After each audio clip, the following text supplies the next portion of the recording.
الحمد للہ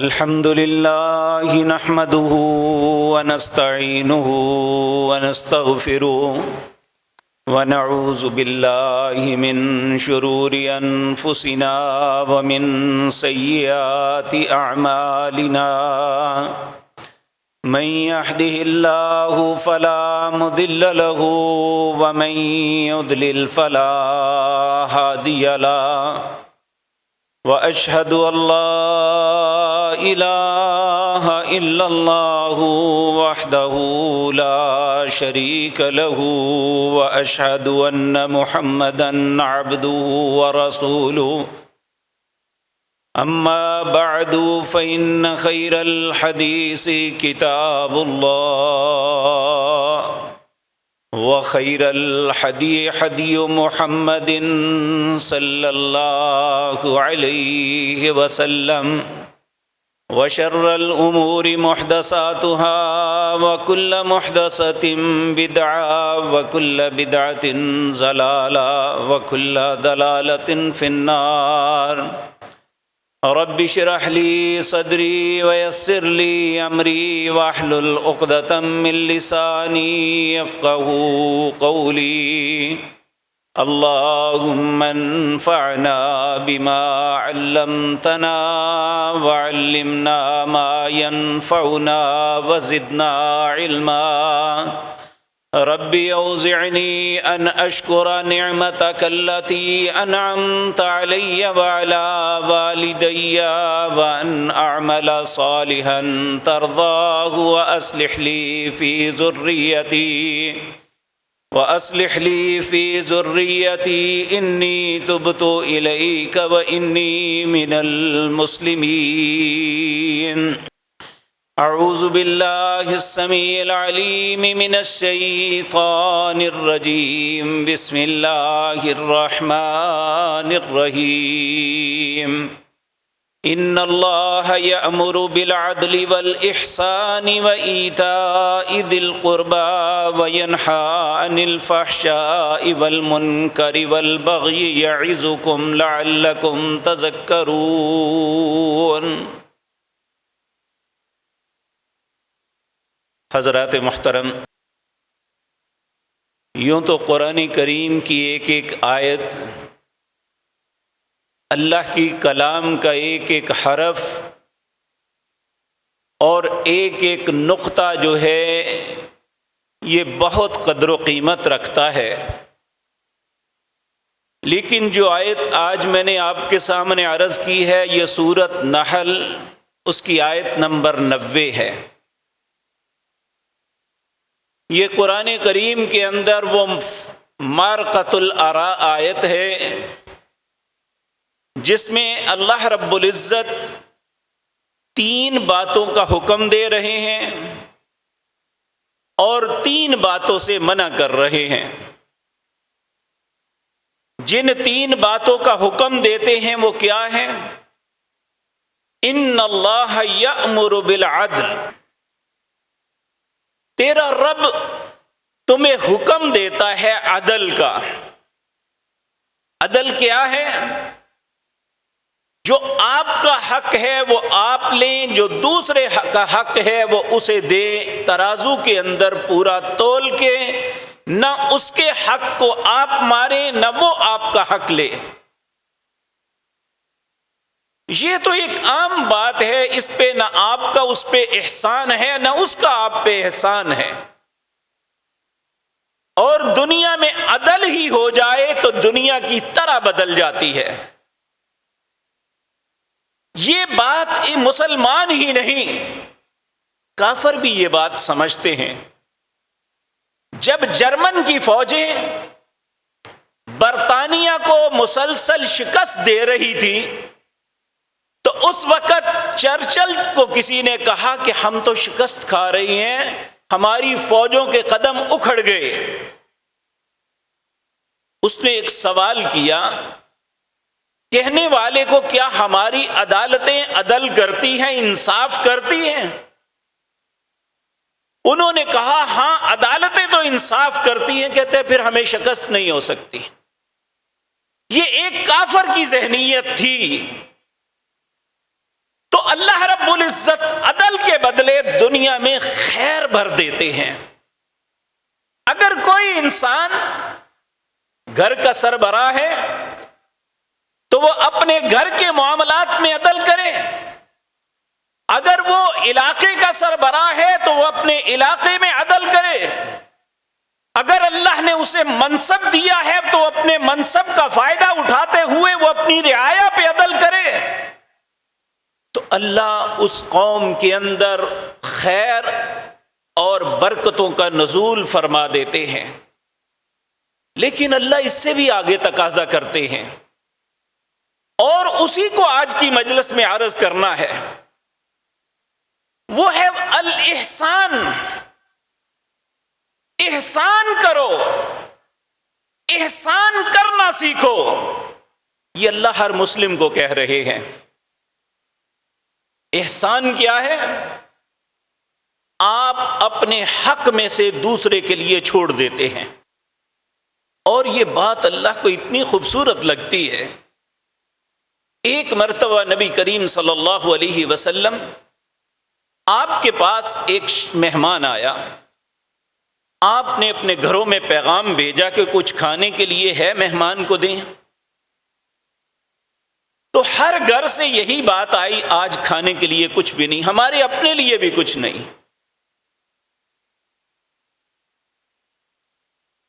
نبی کریم صلی اللہ علیہ وسلم جب جواب ملا تو پاس ایک صحابی بیٹھے ہوئے تھے، حضرت جابر رضی اللہ تعالی عنہ،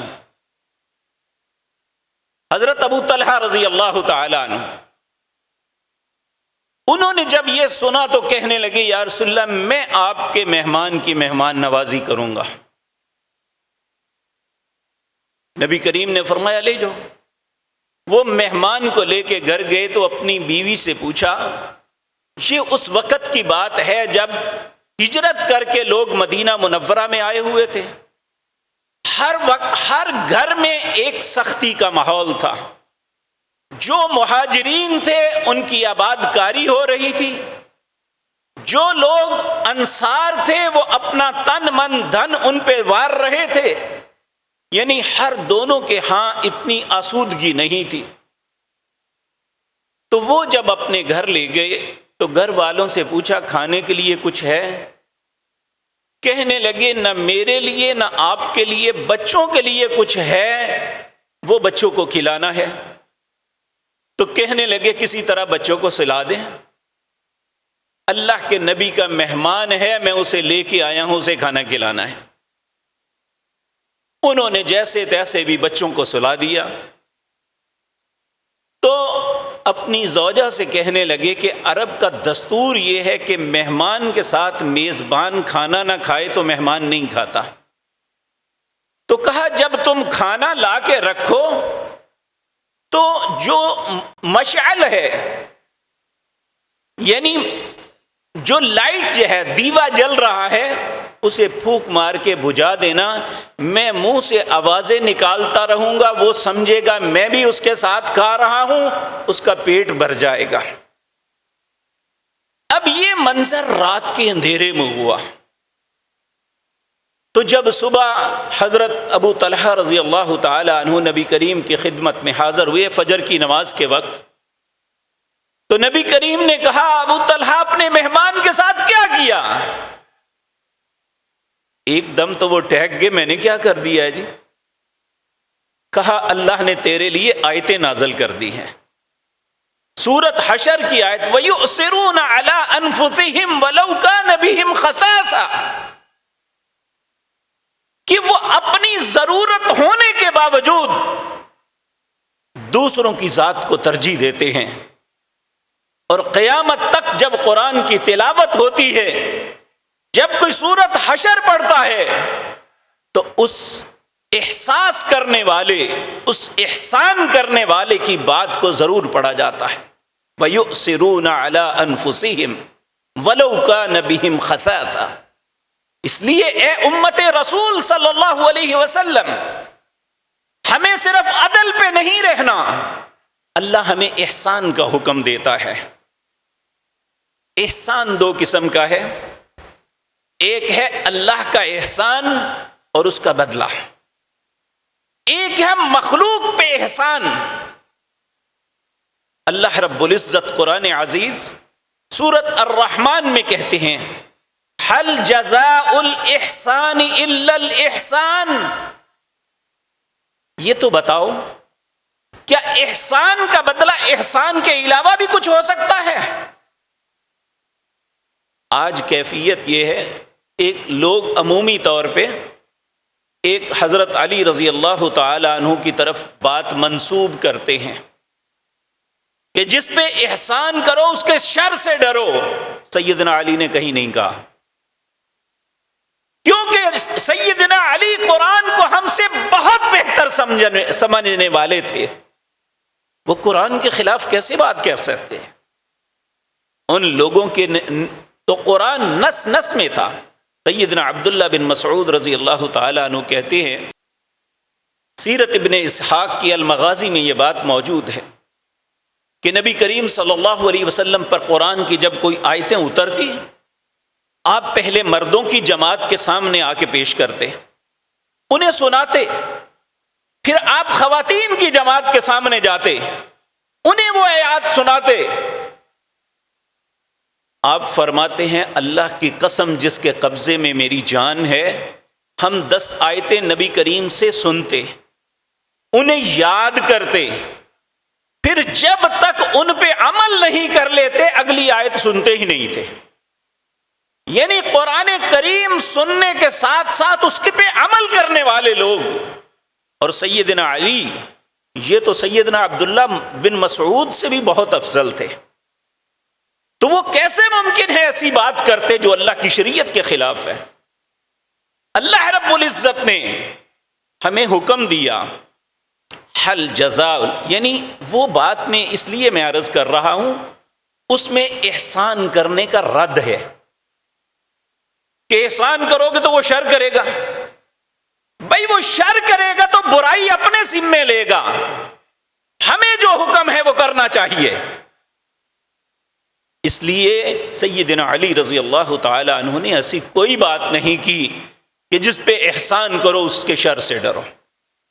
اللہ رب العزت جو کہتے ہیں سب سے بہتر وہ بات ہے حل جزاء الاحسان الا الاحسان، اور یہ ممکن ہی نہیں، انسان ہوتا ہے، پتھر نہیں۔ آپ اس پہ احسان کرتے رہیں، وہ 1 مرتبہ غلط کرے گا، 2 مرتبہ، آخر تو شرم کرے گا یہ مجھ پہ احسان کر رہا ہے، میں کیسے اس کے خلاف چلوں؟ تو اللہ رب العزت نے تعجب کے ساتھ کہا حل جزاء الاحسان الا الاحسان، کیا احسان کا بدلہ احسان کے علاوہ بھی کوئی ہو سکتا ہے؟ اور اگر انسانیت ہے کسی انسان کے اندر، اسے اللہ نے شعور سے نوازا ہے، ایمان کو اس نے ادراک اور سمجھ کے ساتھ قبول کیا ہے، تو پھر اللہ کی بات یہ ہر انسان کو اپنے دل پہ لکھ لینی چاہیے کہ احسان کا بدلہ ہمیشہ احسان ہے۔ پھر اسی طرح اللہ رب العزت فرماتے ہیں سورۃ ابراہیم میں وَآتَاكُم مِّن كُلِّ مَا سَأَلْتُمُوهُ، تم نے جو کچھ مانگا میں نے دیا ہے نا، جو تم مانگتے ہو۔ یہ ممکن ہے جو ہم مانگیں وہ تاخیر سے ملے، لیکن یہ ممکن نہیں جو اللہ سے مانگا جائے وہ نہ ملے۔ نبی کریم صلی اللہ علیہ وسلم نے فرمایا انسان دعا مانگتا ہے، 3 باتوں میں ایک ضرور ہوتی ہے، ممکن ہی نہیں اللہ قبول نہ کرے۔ یا تو اللہ رب العزت انسان کی طلب پہ جو اس نے چاہا وہ اسے عطا کر دیتے ہیں، یا اللہ سمجھتے ہیں یہ اس کے لیے بہتر نہیں ہے، اللہ اس دعا کے بدلے اس پہ آنے والی آفتوں کو ختم کر دیتے ہیں جو اس کے مقدر میں لکھ دی گئی تھی، اس دعا کی وجہ سے اس کی آفتیں لوٹ جاتی ہیں، ختم ہو جاتی ہیں۔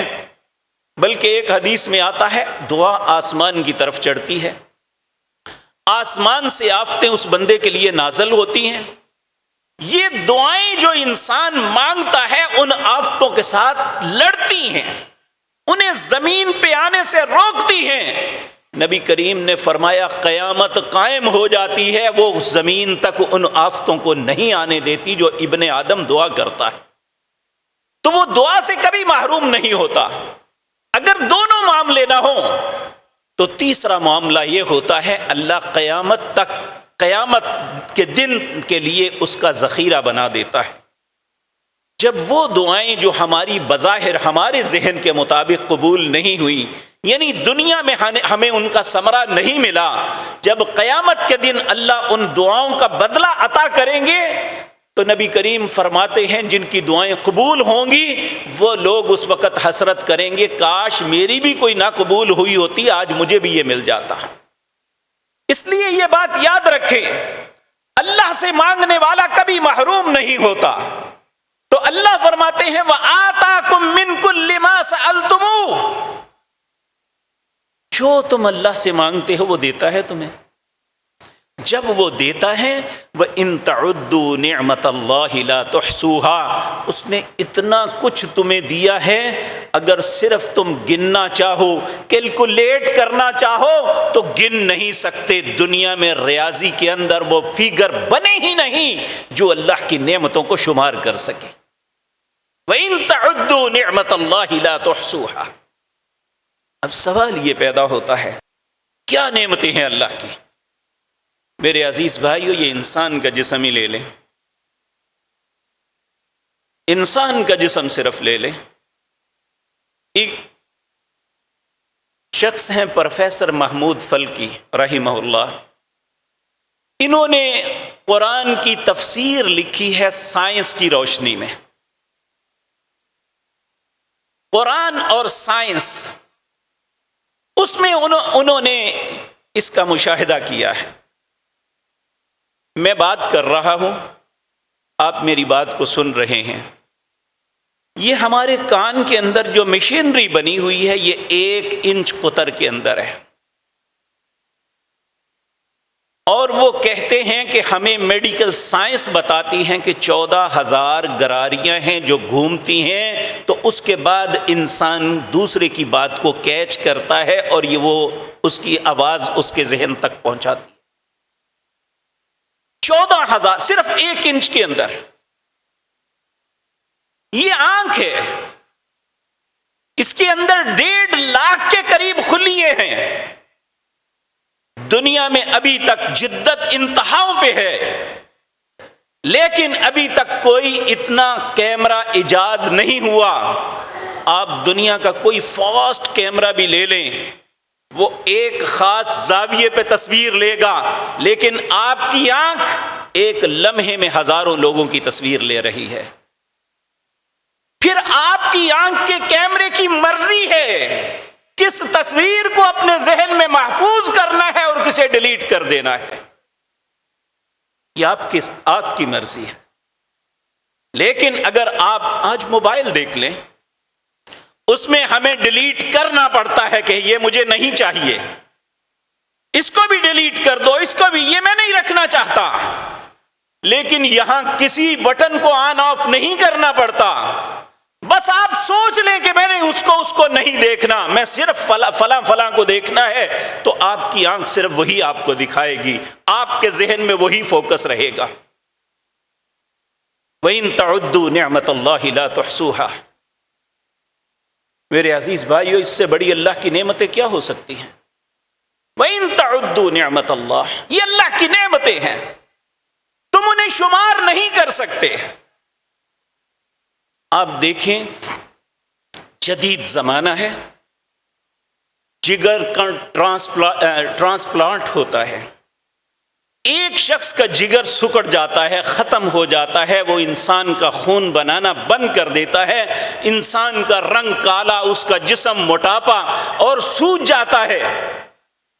اب اس حالت میں ایک دوسرے انسان کے جگر کے ٹکڑے کو کاٹ کے صرف اس کو لگانا ہے، گارنٹی نہیں ہے کہ یہ بچے گا، کوشش ہے، اور وہ اگر بچے بھی تو اس کی زندگی چند سال ہوتی ہے اور میڈیسن کے ذریعے وہ جیتا ہے، اور صرف ایک انسان کے جگر کے ٹکڑے کو کاٹ کے دوسرے کو لگانے پہ کم از کم 40 لاکھ روپے ڈاکٹر لیتا ہے۔ تو اللہ نے ہمارے بابا سے کتنے پیسے لیے تھے؟ جب پورا یہ انسان اللہ نے ہمارے والدین کو دیا تھا، اللہ نے ہم سے کیا لیا تھا؟ ایک آنکھ کی تبدیلی، وہ بھی تب اگر پیچھے جو اللہ نے نور رکھا ہے وہ موجود ہے تو آنکھ کی تبدیلی ہو سکتی ہے، اور اس کے لیے 1 کروڑ روپیہ لگتا ہے۔ ایک عضو کی تبدیلی کے لیے، ایک گردہ تبدیل ہونا ہے، آج تک کوئی عضو نیا نہیں بنا سکا کوئی، وہ بھی کسی انسان کا لیا جاتا ہے جو اللہ کا بنایا ہوا ہے۔ تو صرف تبدیل کرنے کے، تو اگر انسان ترقی کے معراج پہ پہنچ بھی جائے، یہ چیز بنائے بھی، تو اس وقت اس پہ کتنی کاسٹ آئے گی اور کیا لیا جائے گا؟ ذرا سوچے تو صحیح۔ اسی لیے اللہ مالک فرما رہے ہیں ان تعدوا نعمت اللہ لا تحصوها، جو اللہ نے تم پہ انعام کیے ہیں تم ان کو شمار نہیں کر سکتے، نہیں گن سکتے کہ اللہ کی نعمتیں کتنی ہیں تم پہ۔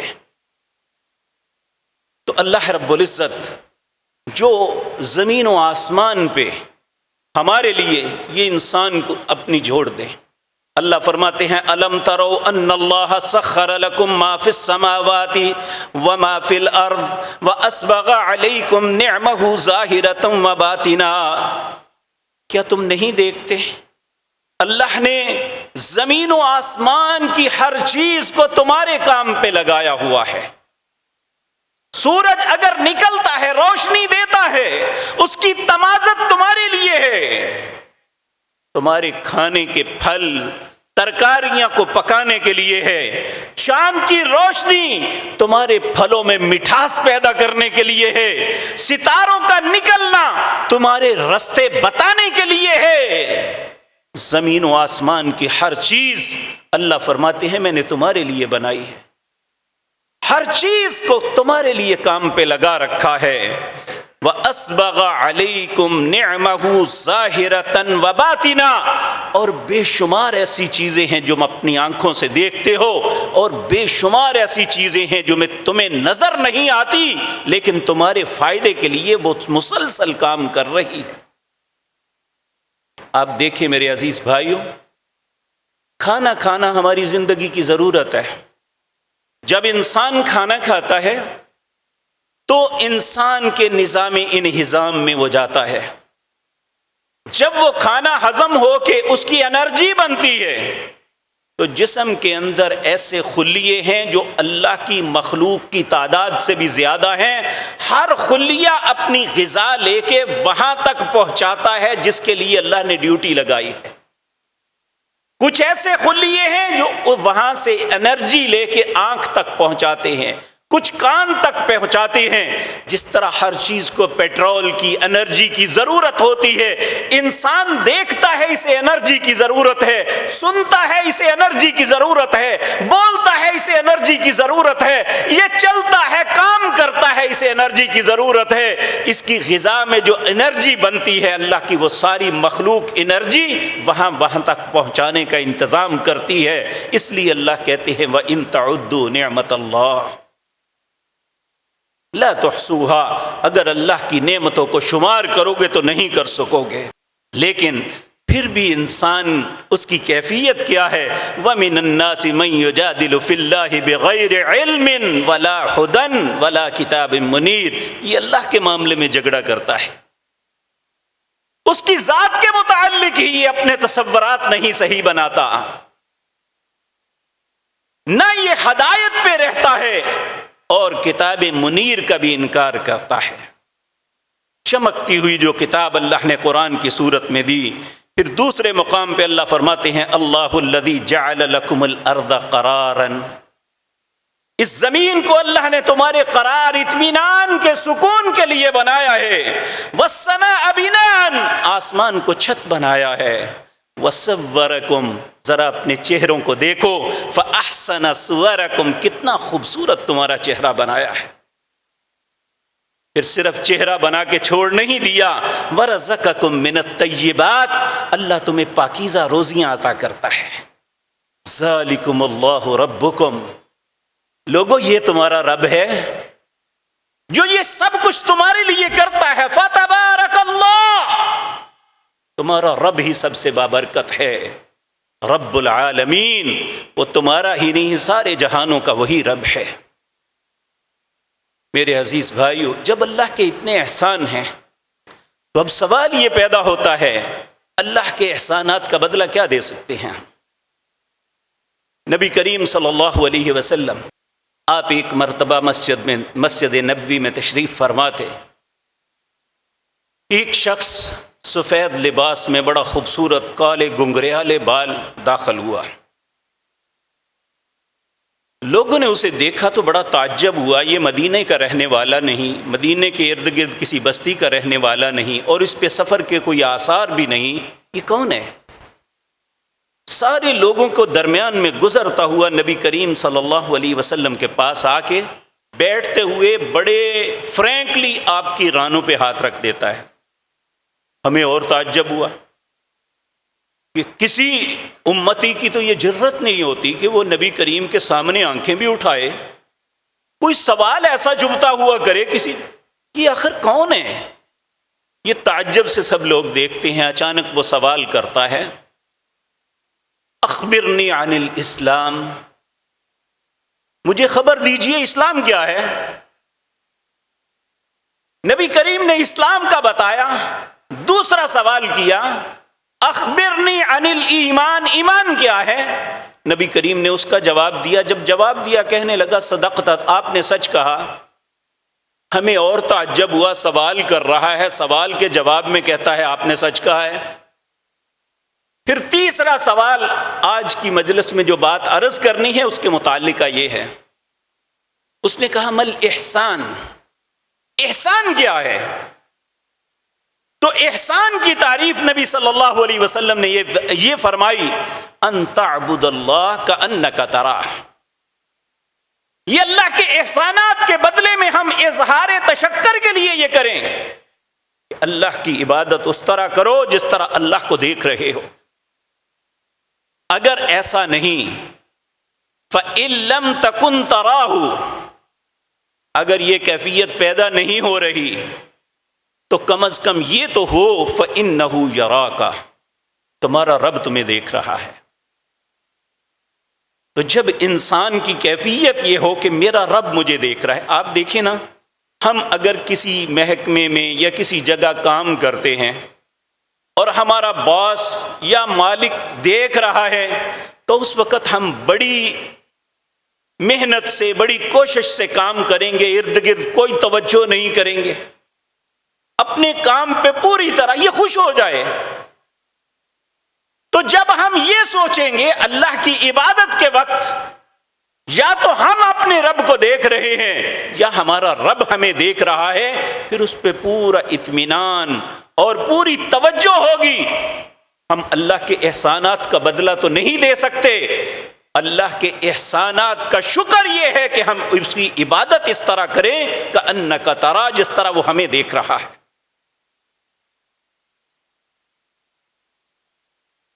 میرے بھائیو، یہ بات یاد رکھنا، نبی کریم صلی اللہ علیہ وسلم۔ دوسرا ہے احسان مخلوق کے ساتھ۔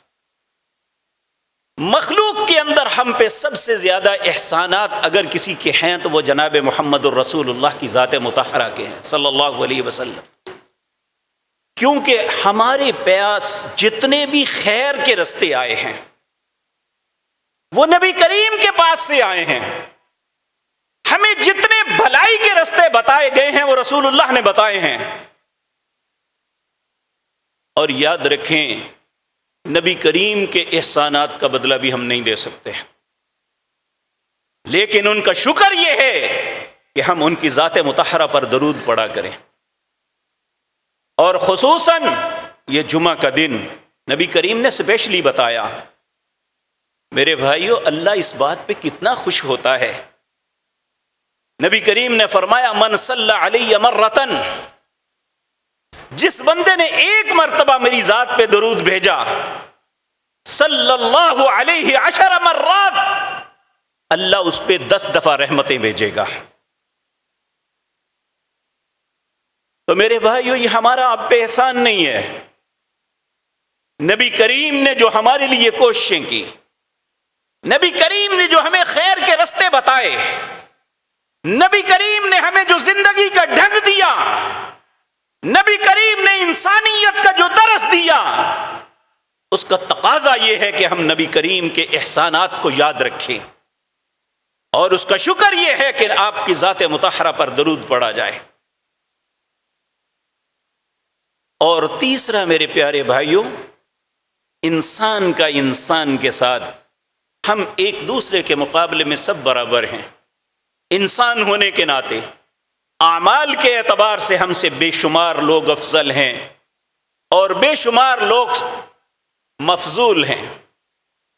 یہ اللہ کو پتا ہے کہ کون افضل ہے، ممکن ہے کہنے والے سے سننے والے افضل ہوں، یہ اللہ کی ذات کو علم ہے کہ کس کے اللہ نے کسے فضیلت دی، کس کے اعمال بہتر ہیں۔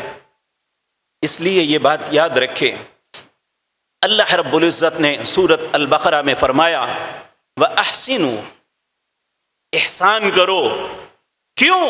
ان اللہ یحب المحسنین، اللہ محبت ان سے کرتا ہے جو محسنین ہیں، احسان کرنے والے ہیں۔ احسان جتلانے والے سے محبت نہیں ہے، آگے میں انشاءاللہ وہ بھی عرض کروں گا۔ احسان کرنا چاہیے، احسان جتلانا نہیں چاہیے۔ احسان کر کے انسان کو بھول جانا چاہیے، اور اس بات پہ بھی اللہ کا شکر ادا کرنا چاہیے کہ مجھے اللہ نے یہ توفیق دی ہے کہ میں انسانیت کی بھلائی کے لیے کچھ کیا ہے۔ وَأَحْسِنُوا إِنَّ اللَّهَ يُحِبُّ الْمُحْسِنِينَ، اے امت اسلام، اگر ہم چاہتے ہیں کہ ہمارا رب ہم سے محبت کرے تو وہ احسنوا، اللہ کہتے ہیں پھر احسان کرو۔ احسان جس طرح میں آغاز میں عرض کر چکا، عدل یہ ہے کہ جو آپ کا حق ہے وہ آپ لے لیں، جو میرا حق ہے وہ مجھے مل جائے۔ احسان یہ ہے کہ میں اپنے حق سے وڈرا ہو کے آپ کے حق میں دے دوں۔ تو اللہ کہتے ہیں جب ہر انسان کی سوچ یہ بن جائے گی کہ وَأَحْسِنُوا، احسان کرو بس۔ میرے پیارے بھائیو، ایک بڑا عجیب واقعہ آتا ہے تاریخ میں۔ تابعین میں ایک شخص تھے، انہوں نے زمین کا ایک ٹکڑا بیچا، جس نے خریدا اس نے کاشت کے لیے حل چلایا۔ جب حل چلایا تو حل چلاتے ایک جگہ سے ایک برتن ملا اسے، اس نے نکالا تو وہ سونے کا تھا، اس کے اندر سونا تھا۔ اس نے وہ برتن اٹھایا اور جا کے جس سے زمین خریدی تھی اسے جا کے کہا اللہ کے بندے میں نے زمین خریدی تھی، یہ نہیں، تیری زمین سے یہ نکلا ہے، یہ لے لے۔ اس نے کہا میرا نہیں ہے، میں نے زمین میں سب کچھ بیچ دیا ہے، یہ تیرا ہے، تو لے لے۔ اب دیکھیں وہ لے نہیں رہا اور وہ واپس نہیں جا رہا کہ میں نے دے کے جانا ہے، یہ میرا نہیں تیرا ہے۔ کبھی سوچ ہے کہ ہم میں سے بھی کوئی ایسا کر سکے؟ اب یہ دونوں اپنا فیصلہ عدالت میں لے گئے۔ یہ بڑا عجیب و غریب مقدمہ تھا۔ مقدمہ کیا ہے کہ مقدمہ پیش ہوا کہ میں نے ان سے زمین خریدی، اس زمین میں سے یہ خزانہ نکلا، یہ میرا نہیں، انہیں کو واپس لے لو، یہ لے نہیں رہے۔ قاضی نے پوچھا جی آپ کیوں نہیں لیتے؟ کہنے لگے میں نے زمین کے ساتھ سب کچھ بیچا ہے، میں کیوں لوں؟ یہ حق کس کا ہے؟ قاضی دانا آدمی تھا۔ پہلے جو قاضی ہوتے تھے وہ اللہ کے پیغمبر کے دین کے عالم بھی ہوتے تھے۔ اس نے دونوں سے سوال کیا، اس نے کہا تیرا کوئی بیٹا یا بیٹی ہے؟ اس نے کہا ہاں میری بیٹی ہے۔ دوسرے سے پوچھا تیرا یا بیٹا ہے؟ اس نے کہا جی میرا بھی بیٹا ہے۔ کہا اس طرح کرو، دونوں کی شادی کر کے دونوں اسے گفٹ کر دو۔ یہ احساس ہے، ان کی زندگیاں اطمینان کے ساتھ اس لیے گزری تھی صدیوں سے ان کے نام اس لیے زندہ تھے کہ وہ ایک دوسرے پہ احسان کرتے تھے، وہ ایک دوسرے کو کاٹنے والے نہیں تھے، ایک دوسرے کی خیر میں بڑھ کے چڑھ کے آگے حصہ لیتے تھے، کیونکہ انہیں یہ معلوم تھا کہ اللہ کی محبت سے بڑھ کے کوئی چیز نہیں۔ تو اللہ رب العزت فرماتے ہیں وَأَحْسِنُوا إِنَّ اللَّهَ يُحِبُّ الْمُحْسِنِينَ، لوگوں احسان کرو، اللہ احسان کرنے والوں کو پسند کرتا ہے۔ اللہ آپ دیکھیں قارون جو ہے، اللہ نے اسے اتنا مال دیا تھا۔ اللہ رب العزت قرآن کریم میں تذکرہ کرتے ہیں ان قارون کان من قوم موسیٰ، یہ قارون قوم موسیٰ میں سے تھا۔ ان قارون کان من قوم موسیٰ،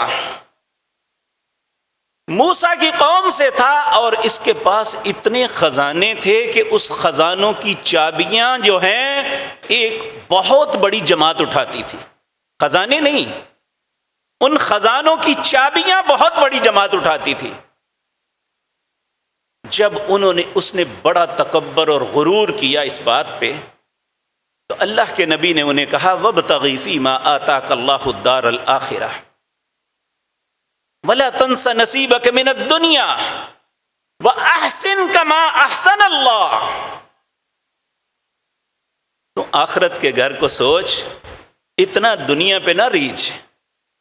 وَلَا تَنْسَ نَصِيبَكَ مِنَ الدُّنْيَا، اپنے مال میں سے دنیا کے حصے کو نہ بھول۔ وَأَحْسِنْ كَمَا أَحْسَنَ اللَّهُ إِلَيْكَ، جس طرح اللہ نے تجھ پہ احسان کیا ہے تم بھی احسان کرو۔ اس آیت سے ہم میں سے ہر انسان کو یہ بات غور کرنی چاہیے، جسے اللہ نے مال سے نوازا ہے اسے غرباء کا خیال رکھنا چاہیے، جسے اللہ نے منصب سے نوازا ہے وہ اپنے سائلوں کا خیال رکھے، اگر نہیں رکھتا تو اللہ کا غضب ہے اس پہ۔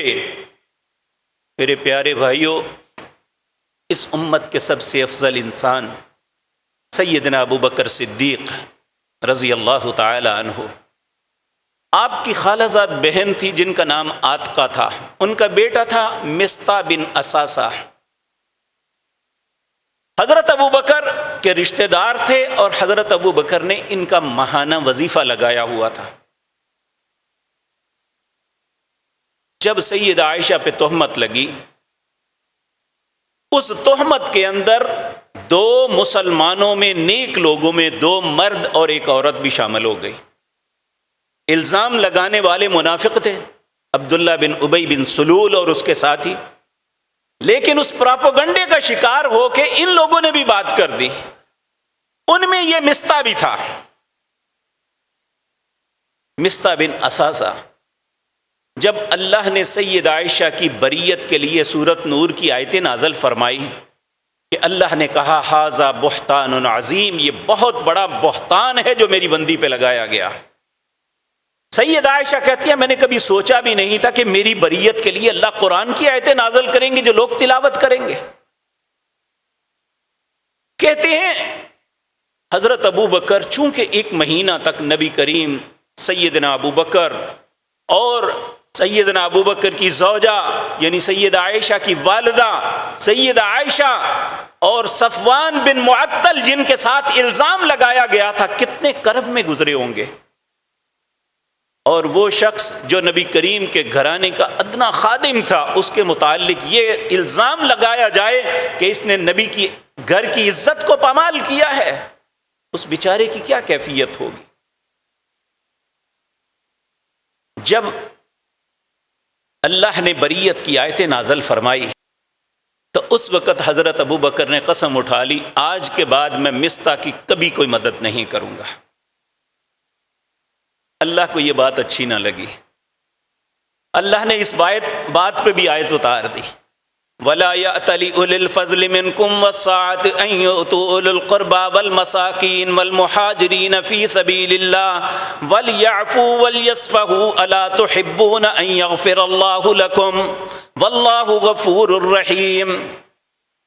وَلَا يَأْتَلِ أُولِي الْفَضْلِ مِنْكُمْ، جنہیں اللہ نے اپنے فضل سے نوازا ہے انہیں نہیں چاہیے کہ وہ اپنا ہاتھ روکیں۔ پھر آگے اللہ نے بڑی عجیب بات کہی، کہا الا تحبون ان یغفر اللہ لکم، کیا تم یہ پسند نہیں کرتے کہ اللہ تمہیں معاف کر دے؟ اگر تم یہ پسند کرتے ہو کہ اللہ تمہیں معاف کر دے تو انہیں بھی معاف کر دو، کیونکہ میں نے انہیں معاف کر دیا ہے۔ ان پہ حد لگائی گئی اور اللہ سے انہوں نے توبہ بھی کی، تو نبی کریم صلی اللہ علیہ وسلم کو اللہ نے وحی کے ذریعے کہا کہ اپنے میرے بندے ابو بکر سے کہہ دو الا تحبون ان یغفر اللہ لکم، کیا تم یہ پسند نہیں کرتے کہ اللہ تمہیں معاف کرے؟ اگر یہ پسند کرتے ہو تو وَلْيَعْفُوا وَلْيَصْفَحُوا، انہیں بھی معاف کرو اور ان سے درگزر کر دو۔ تو سیدنا ابو بکر ہماری طرح سخت دل نہیں تھے، نہیں جی ویکھو ساڈی دھی تے الزام لگے تے اسی چھڑ دئیے۔ اسی وقت سیدنا ابو بکر کہنے لگے میں چاہتا ہوں میرا رب مجھے معاف کرے، میں اللہ کی قسم آج کے بعد مستاح کا وظیفہ کبھی بند نہیں کروں گا۔ یہ احسان ہے، اللہ یہ سوچ دینا چاہتا ہے اہل ایمان کو، اللہ اہل ایمان کے معاشرے میں یہ بات دیکھنا چاہتا ہے۔ نبی کریم صلی اللہ علیہ وسلم آپ نے فرمایا، اب یہ بھی بات یہ ہے کہ ایک بندہ ہم پہ احسان کرتا ہے لیکن اس کا بدلہ دینے کی ہمارے پاس استطاعت نہیں ہے، پھر کیا کریں؟ نبی کریم صلی اللہ علیہ وسلم کے پاس مہاجرین آئے، کہنے لگے ہم لٹے پٹے آئے ہیں مکے سے، مدینہ منورہ میں آئے ہیں، اللہ کی قسم ان لوگوں نے ہمارے ساتھ جو سلوک کیا ہے نا، یعنی انصار نے جس طرح ہم پہ مال خرچ کیا، جس طرح اپنے گھروں کے دروازے کھول دیے، جس طرح ہم پہ احسان کیا، تو یہ تو سارا اجر لے گئے، ہمارے پاس کیا؟ ہم تو اس کا بدلہ بھی نہیں دے سکتے، ہمارے پاس تو کچھ نہیں ہے۔ تو نبی کریم صلی اللہ علیہ وسلم آپ نے فرمایا اگر من صنع الیکم معروفا فکافئوہ فإن لم تجدوا ما تکافئونہ فادعوا له حتی تروا انکم قد کافأتموہ، جو تمہارے اوپر احسان کرے تم اس کے بدلہ دینے کی استطاعت نہیں رکھتے، کوئی چیز نہیں پاتے، تو اس کے حق میں دعا ہی کر دو۔ تو اگر تم اس کے حق میں دعا کرو گے تو یہ اس احسان کا بدلہ ہو جائے گا جو تم نے اس پہ کیا ہے، اس نے جو احسان تم پہ کیا ہے اس کا بدلہ دینے کی تمہارے پاس طاقت نہیں ہے، تو پھر یاد رکھو اللہ اس دعا کے بدلے اس احسان کا بدلہ دے دے گا۔ وہ دعا کیا ہے؟ نبی کریم صلی اللہ علیہ وسلم نے فرمایا کہ تم اسے کہو جزاک اللہ خیر۔ ہم عموماً کسی کو کہتے ہیں جزاک اللہ، یہ اتنا لفظ کافی نہیں ہے۔ جزا کا مطلب ہے اللہ تجھے بدلہ دے، لیکن خیرہ کا لفظ لگائیں گے تو یہ ہے اللہ تجھے بہتر بدلہ دے، اللہ تجھے خیر والا بدلہ دے، جزاک اللہ خیر۔ تو یہ آپ جب کوئی بھی شخص آپ پہ احسان کرتا ہے، آپ کے ساتھ کوئی ایسا معاملہ کرتا ہے، آپ سمجھتے ہیں کہ اس نے میرے ساتھ خیر کی ہے، تو اس کا بدلہ یہ ہے کہ فوری اسے دعا دو جزاک اللہ خیر۔ اسی طرح سورۃ توبہ میں آتا ہے نا، اللہ نے فرمایا خذ من اموالہم صدقۃ تطہرہم، اے میرے نبی ان سے ان کے مال کے صدقات وصول کرو اور انہیں پاک کر دو، وَتُزَكِّهِمْ وَصَلِّ عَلَيْهِمْ إِنَّ صَلَاتَكَ سَكَنٌ لَهُمْ، ان کے لیے دعا کرو، آپ کا دعا کرنا ان کے دل کی تسکین کا سبب بنے گا۔ کائنات میں اس سے اچھا شخص کون ہے جس کے لیے رسول اللہ دعا کریں صلی اللہ علیہ وسلم؟ تو ہم آپ کے قدموں کی میل برابر بھی نہیں ہیں، لیکن آپ نے ہمیں حکم دیا کہ اگر کوئی شخص تم پہ احسان کرتا ہے تو پھر تم دعا کرو تمہاری دعا اس کے احسان کا بدلہ ہو جائے گی۔ اسی طرح حضرت عبداللہ بن ابو ربیعہ کہتے ہیں غزوہ حنین، وہاں پہ نبی کریم کو پیسوں کی ضرورت پڑ گئی۔ نبی کریم صلی اللہ علیہ وسلم نے عبداللہ بن ربیعہ سے 40,000 قرض لیا، 40,000 درہم قرض لیا۔ جب نبی کریم غزوہ سے واپس تشریف لائے تو انہیں قرض کی رقم ادا کرنے کے ساتھ آپ نے یہ دعا دی، اور یہ سنت ہے کہ جب انسان کسی کو دستی پیسے لیتا ہے، قرض لیتا ہے، جب وہ پیسے واپس کرتا ہے تو چاہیے کہ اس کے لیے دعا کرے۔ وہ دعا کے کلمات کیا تھے؟ بارک اللہ لک وفی اہلک و مالک، اللہ تیرے لیے برکت دے تیرے اہل اور تیرے مال میں سے۔ انما جزاء السلف الوفاء والحمد، ادھار اور قرض کی ادائیگی کا شکریہ ادا کرنا اسی طرح ہے کہ بارک اللہ لک فی اہلک و مالک، اللہ تجھے جو تو نے میرے ساتھ احسان کیا ہے اللہ اس کا بدلہ تمہیں عطا کرے گا۔ تو میرے پیارے بھائیوں، ہمارے معاشرے کے اندر دعا دینے کا رواج نہیں ہے۔ ہم یہ تو ہر سے کہتے ہیں میرے لیے دعا کرو، کبھی ہم بھی اپنے دل میں، نبی کریم صلی اللہ علیہ وسلم نے فرمایا جو شخص اپنے بھائی کی غیر موجودگی میں، اسے پتہ بھی نہیں ہے، اس کے حق میں دعا کرتا ہے تو اللہ کچھ فرشتوں کو بھیجتا ہے۔ وہ فرشتے جب وہ دعا کرتا ہے اللہ میرے فلاں بھائی مصیبت میں ہے، اے اللہ میرا فلاں بھائی مقروض ہے، اے اللہ میرا فلاں بھائی یا بہن بیمار ہے، اے اللہ فلاں کو یہ مصیبت ہے، اللہ اس کی مصیبت دور کر دے، اللہ اسے شفا دے دے، تو فرشتے آگے سے کہتے ہیں اللہ اسے بھی یہ سب کچھ دے دے۔ یعنی وہ اپنے بھائی کی غیر موجودگی میں اس کے لیے دعا کر رہا ہے اور فرشتے اس بندے کے لیے دعا کر رہے ہیں۔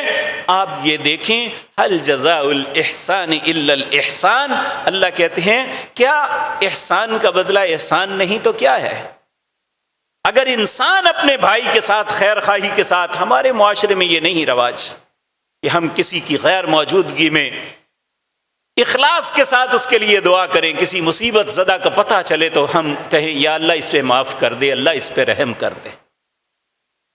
اچھا یہ کسی غلطیاں کا نتیجہ ہے، انہوں لگتا کسی گل دی سزا ملتی ہے پہ، یہ ہمارا طرز عمل، مسلمان کا طرز عمل یہ نہیں ہونا چاہیے۔ ہمیں جب بھی کسی کی مصیبت کا علم ہو، نبی کریم نے فرمایا اللہ اکبر، جب کسی مصیبت زدہ کو دیکھو نا، کوئی اپاہج ہے، کوئی اندھا ہے، کوئی کسی مصیبت میں مبتلا ہے، کوئی جھوٹ میں قید ہے، جب اسے دیکھو تو اللہ کی تعریف کرو، الحمدللہ الذی عافانی مما ابتلاک بہ وفضلنی علی کثیر ممن خلق تفضیلا۔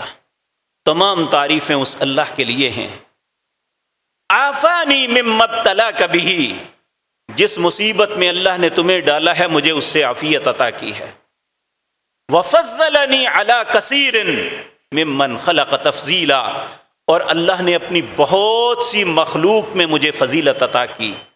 کچھ لوگ بیمار ہیں میں تندرست ہوں، کچھ لوگ نابینے ہیں میں بینا ہوں، کچھ لوگ بہرے ہیں میں سن رہا ہوں، کچھ لوگ بول نہیں سکتے میں بول رہا ہوں، کچھ لوگ چل نہیں سکتے میں اپنے پاؤں پہ چل رہا ہوں۔ الحمدللہ الذی عافانی مما ابتلاک بہ وفضلنی علی کثیر ممن خلق تفضیلا۔ یہ میرے پیارے بھائیوں، دعا سیکھو، خیر کی باتیں سیکھو۔ ہم تو جب کسی دوست کو ملتے ہیں اور ملتے اسے السلام علیکم کہنے کے بجائے گالی دیتے ہیں، اور وہ بھی اس کے مقابلے میں گالی دے کے خوش ہوتا ہے، اور دونوں کو شرم نہیں آتی کہ جس ماں نے دعائیں دے کے گھر سے نکالا تھا، جو بہنیں بھائیوں کی سلامتی کے لیے اللہ کے سامنے روتی التجائیں کرتی ہے، اس بہن اور ماں کے متعلق غلیظ بات سنی اور کی بھی، اور اس بات پہ شرم بھی نہیں آئی۔ اللہ اکبر۔ تو میرے عزیز بھائیوں، احسان کرنے والے کی قدر کرنے کا اسلام ہمیں حکم دیتا ہے۔ تو جو لوگ اپنے محسن کی قدر نہیں کرتے، اللہ رب العزت بھی ایسے ناقدروں کی قدر نہیں کرتے۔ اور دوسری بات یہ بھی یاد رکھیں، احسان کر کے جتلانا اللہ کو یہ اتنا برا اور ناپسندیدہ ہے۔ صحیح بخاری کے اندر روایت ہے، نبی مکرم صلی اللہ علیہ وسلم نے فرمایا، قال ثلاثۃ لا یکلمہم اللہ یوم القیامۃ ولا ینظر الیہم ولا یزکیہم ولہم عذاب علیم۔ تین لوگ ایسے ہیں، ثلاثۃ لا یکلمہم اللہ یوم القیامۃ، اللہ قیامت کے دن بھی ان سے بات نہیں کرے گا، ولا ینظر الیہم، اللہ نظر رحمت سے بھی نہیں دیکھے گا، ولا یزکیہم، اللہ انہیں پاک بھی نہیں کرے گا، ولہم عذاب علیم، ان کے لیے دردناک عذاب ہوگا۔ یہ حدیث بیان کرنے والے حضرت ابو ذر ہیں۔ نبی کریم سے پوچھنے لگے، خابوا وخسروا من ہم یا رسول اللہ صلی اللہ علیہ وسلم، اے اللہ کے پیارے حبیب، وہ تین بد نصیب کون ہیں جن کے متعلق اللہ اتنا سخت ناراض ہے؟ آپ نے فرمایا، سب سے پہلا المسبل الازار، جس مرد کا تکبر سے کپڑا ٹخنوں سے نیچے رہتا ہے۔ دوسرا المنان، جو احسان کر کے دوسروں پہ احسان جتلاتا رہتا ہے، میں نے تیرے ساتھ یہ کیا، میں نے یہ کیا، میں نے ایسے کیا، میں فلاں وقت تیرے ایسے کام آیا۔ المنان، اللہ کلام نہیں کرے گا ایسے شخص کے ساتھ۔ احسان کرو لیکن جتلانے کے لیے نہیں۔ یہ الگ بات ہے، اللہ نے جس پہ احسان کیا جاتا ہے اسے کہا تم بھی اس کا شکر ادا کرو، لیکن جس نے احسان کیا ہے اسے جتلانے کا حکم نہیں ہے۔ المنان، جو احسان کر کے جتلاتا ہے، اور تیسرا جو اپنا سودا بیچنے کے لیے جھوٹی قسم اٹھاتا ہے۔ یہ تین بد نصیب ہیں جن کے ساتھ اللہ کلام نہیں کریں گے، جنہیں پاک نہیں کریں گے، جن کے لیے دردناک عذاب ہوگا۔ اللہ ایسے بد نصیب لوگوں میں ہمیں شامل نہ فرمائے۔ تو میرے پیارے بھائیو، آج کی مجلس کا سبق میرے اور آپ کے لیے یہ ہے کہ اللہ کے احسان کا بدلہ یہ ہے کہ ہم اس کی عبادت اس طرح کریں کہ جس طرح ہم اسے دیکھ رہے ہیں۔ نبی کریم صلی اللہ علیہ وسلم کے احسانات کا بدلہ یہ ہے کہ ہم آپ کی ذات مطہرہ پر درود پڑھیں اور آپ کی اطاعت اور فرما برداری کریں۔ اور مسلمان کو ایک دوسرے پہ احسان یہ اللہ نے فرض قرار دیا ہے۔ اگر ہم اللہ کی محبت کے طالب ہیں تو ہمیں ایک دوسرے پہ احسان کرنا چاہیے۔ اللہ ہمیں ایسا ہی بننے کی توفیق عطا فرمائے۔ اقول قولی ھذا